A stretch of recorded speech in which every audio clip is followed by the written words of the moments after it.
So Uncle Larry Fink is the WEF now in some capacity. Yeah. Do you think that there's any legitimate or like a potential attacks on Bitcoin that we should be concerned about? You know, like Whitney Webb. I picture her just, Fink wants to blockchainify everything. He's going to co-opt Bitcoin. I mean, have you thought about any of that? Do you have any concerns? Oh, I have thought about this endlessly for the past 2 years. And I would say my biggest concern is the installation of fiat regulation into the Bitcoin ecosystem. So Bitcoin companies are increasingly subject to existing fiat regulatory structures, KYC, AML, KYT, KYB, chain analysis. There's a lot of stuff happening behind the scenes that you probably are not aware of if you're not working in it deeply. And we need to be really careful about how strongly we adopt all of these checks and balances. If you want to give it the benefit of the doubt, of course, we know it's really just tyranny and control. But I was, for better or worse, I was a very strong advocate. I came out and fought with people about voting for Trump. And that's its own conversation, whether voting matters, whether we should vote, all of this. But to me, I was very, very deep in Choke Point 2.0. They were working on shutting down the industry.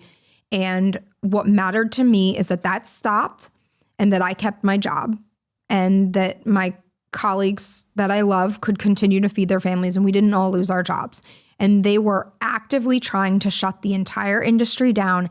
And I think people don't understand how close they got. So that is what concerns me. Of course, Bitcoin will survive, but will we survive, right? And so you can say that Bitcoin doesn't care, but so long as you are a person who is a citizen of a country or subject to its laws and regulations, and if you don't want to be labeled a criminal or have to flee, then you're going to have to care about what they do with these rules and regulations and how they get applied to this thing that we care so very deeply about. What, Scott, I've only heard of this Operation Choke Point 2.0, yeah. What were they actually trying to do? Shut down every Bitcoin/crypto company in the U.S. and pretty escalate regulation? Like, what was the big plan here? Wasn't it mostly controlling the with the on and off ramps? All of what you've both said. Yeah. So it started largely with debanking. Okay. So we lost our bank. We went through like 200 different Byte Federal, the company that I work for. So I've been debanked 4 times too. Yeah. So I got debanked. I had a cannabis bank account closed because I was a cannabis farmer. So that makes it hard to do business. If you're a large functioning company, you know, you're familiar with the struggles of like trying to run a company without a bank account. So they debanked everyone. They went in and made a bunch of new regulations about banks not being allowed to bank Bitcoin and crypto companies. And there was a regulatorily, they were assaulting the regulation and things were getting really, really strict. We saw the arrest of the Samurai wallet devs, the Tornado Cash, that all was happening as Choke Point 2.0 was unfolding. And if there had not been a regime change, I don't know that we would be sitting here today. We might be living in El Salvador. That was my backup plan. Maybe we would be in Dubai.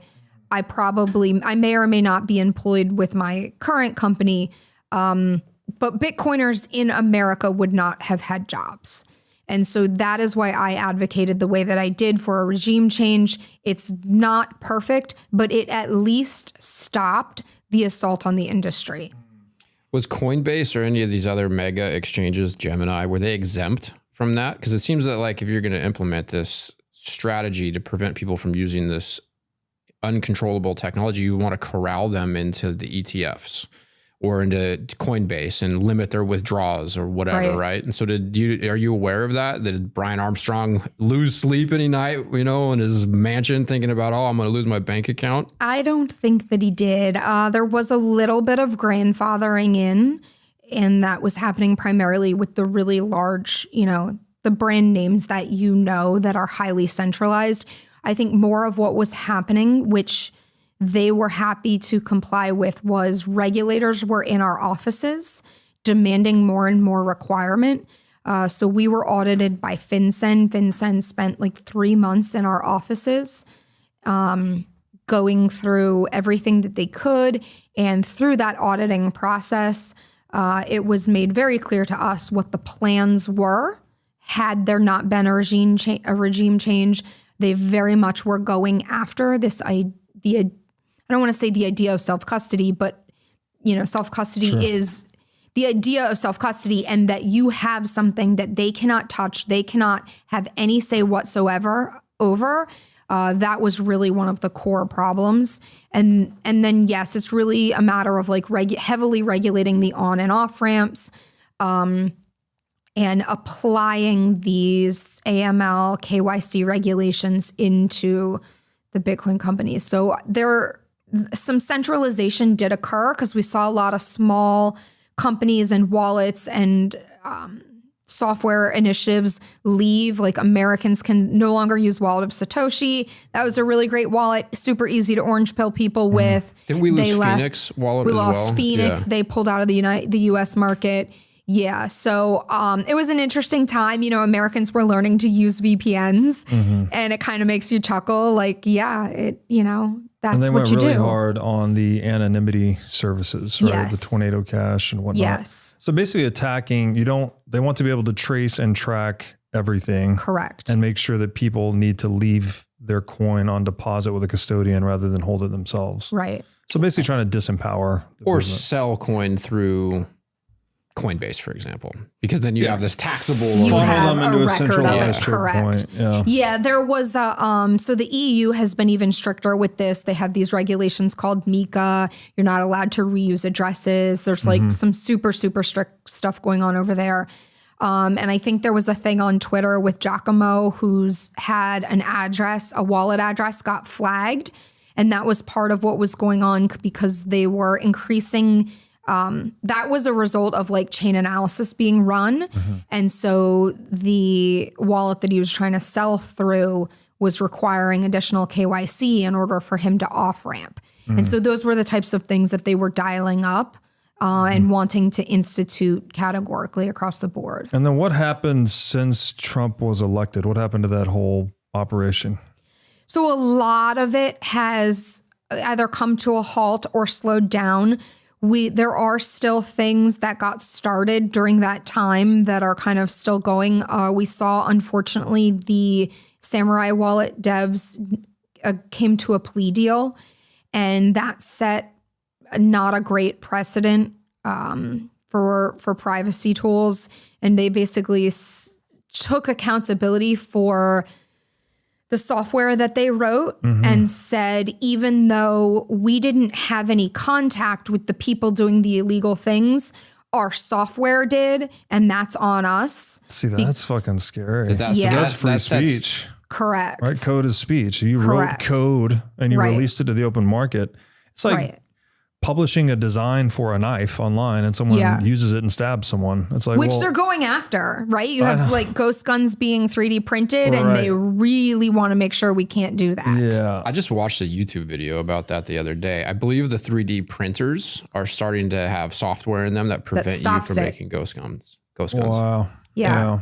Just like the large centralized exchanges are all running chain analysis or elliptic, which is a new one.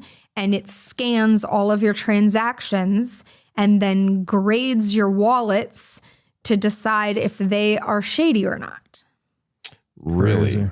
Yes. So this Samurai developers, that's going to set case precedents. Correct. That's a problem. Yeah, it's not great. It's a really tough. That didn't go to the Supreme Court, though. It did not. Yeah. That's going to be a free speech issue at some point. I do believe that part of their plea agreement was that they are not allowed to appeal. Of course. Right. Because if it goes to the Constitution, they're going to win. And then how does Albrook being pardoned affect all of that? I mean, we freed Ross, right? So like people have said like, wow, I can't believe I voted. I'm like, well, it was not for nothing, right? We ended Choke Point 2.0.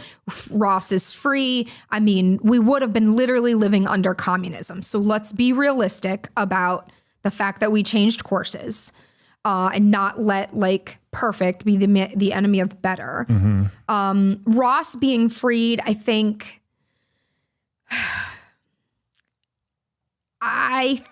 that happened long enough ago, and the way that he was charged, they went after him in a really aggressive way. They framed him for some stuff. He'd been charged with some stuff that they had no evidence for. They actually had whistleblowers from the Justice Department who came out eventually and admitted, yeah, we made this shit up. So the case for freeing Ross was really, really strong. And so I don't know that we set with that a really strong precedent. Obviously, we gave Ross his life back and his family, and that's all incredible. But I don't know that it set a strong precedent in terms of like future reference to the case.